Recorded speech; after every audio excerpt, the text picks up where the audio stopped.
Welcome back to Streamline Investigations. It is Marvin speaking. I hope everyone's having a great weekend. Welcome back to the channel and thank you all for your support. I think with Josh Lamont, we as a channel are hoping that he may come out and talk of his side of the story. I don't think that personally he has anything to do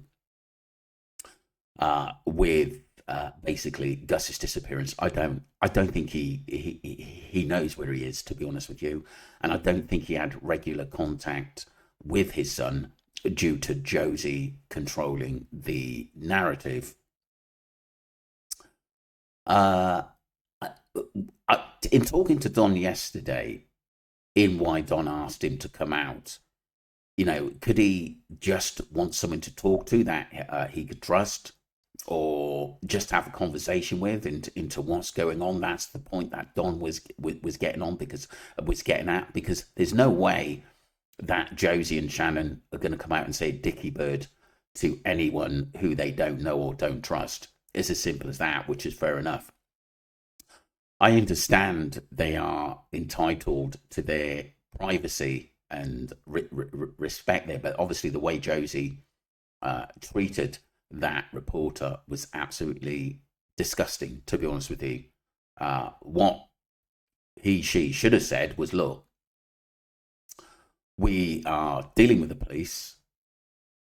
I don't really want to talk to any third parties at the moment, but like I said, if you've got any questions, ask the police and they will set you in the right direction. I think that's what she should have said, instead of brandishing a shotgun and basically shouting and abusing the reporter there, which was completely bang out of order.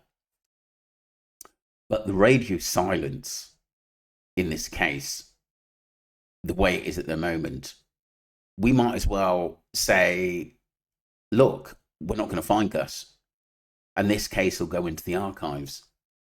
But me and Don are not willing to do that. And like I said, I'm in the UK and Don's in Australia. And what he did say, if Joshua does come out and want to basically have a heart-to-heart with Don, then that'll be a good thing. If he doesn't, then fair enough. But we're going back to square one. We're trying to help. We're trying to do something. I'm not trying to basically pick on or abuse anyone. I never do that in any of my channels. But what we're asking for is a few questions to be answered. He doesn't have to answer every single question. Just when was the last time he saw Gus? What was the chemistry like with the family, the run-up last month? Was basically Gus in good health? Was Jess in good health at the time? Is there anything that you would, want to tell us on your feelings about the situation at the moment? It's because we care and we want to find out where Gus is.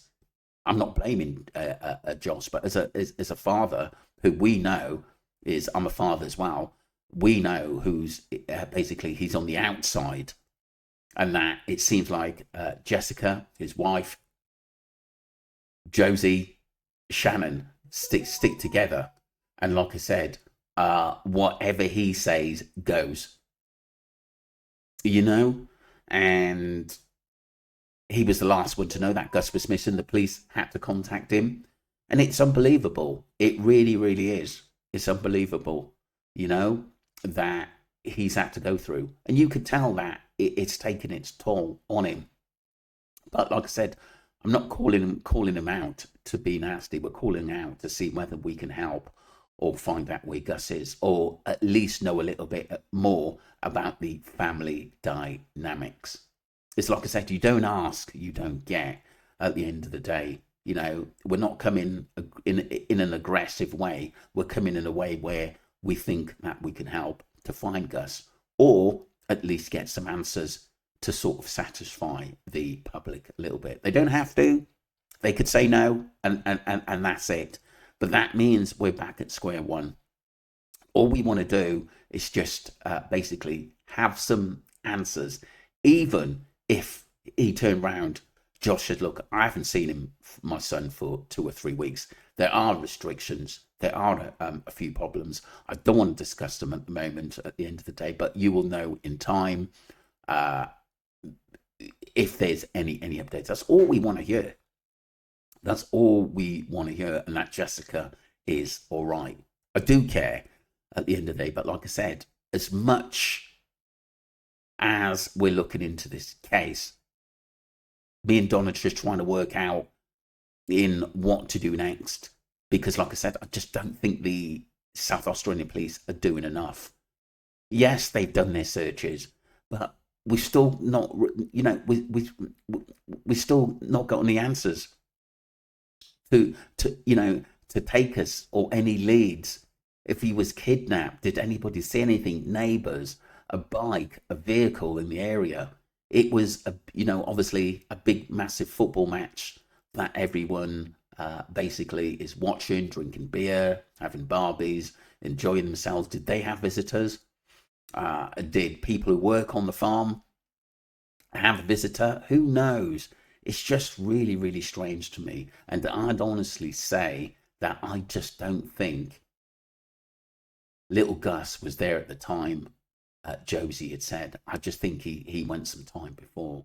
That is my viewpoint, people. But like I said, we just want a few questions just to make sure that everything is all right with them all at the end of the day. And if there's anything the family want to tell us, then they can. At the end of the, even if it's in privacy, I'd say, look, they've told us that they don't want to discuss anything on the internet or with third parties. That's interesting. But at the end of the day, but like I said, as long as they've said, look, we're all right, we're coping, that's understandable. That is better than nothing. Let me know your thoughts, people, because like I said, for me personally, it would be good if Don could get hold of Josh and have a heart-to-heart with him. Who knows what could come out with it, but we're just looking at other ways to keep this case out there, people. Thank you very much indeed. Don't forget to subscribe to Streamline Investigations and follow the channel. Thank you.